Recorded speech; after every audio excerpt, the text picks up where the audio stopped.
capisco le esigenze del sindaco della PS di avere più soldi per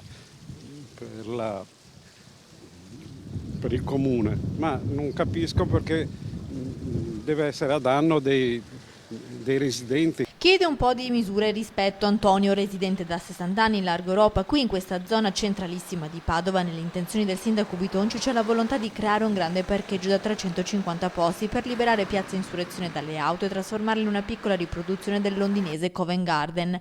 I residenti di Largo Europa dovrebbero però rinunciare alle convenzioni per il posto auto interrato nei garage, che dovrebbero essere recuperati dall'amministrazione per creare un parcheggio per gli avventori del centro. È un grossissimo problema perché il condominio qui nostro è pieno di persone anziane, di persone disabili. Mia zia per esempio è malata d'Alzheimer da tanti anni, che ha bisogno in continuazione di cure e tutto. E come fai? Togli la macchina, residente qui, cosa fai? Chi abita nei palazzi di Largo Europa si vedrebbe privato nel parcheggio con conseguente svalutazione degli appartamenti. La convenzione, tra le altre cose, è stata rinnovata solo un paio d'anni fa. Tra i residenti della zona preoccupati per la scelta del sindaco anche il professore di idraulica dell'Università di Padova Luigi Dal Paos. Vedo anche problemi di carattere generale su come si concepisce oggi il vivere nel centro di una città.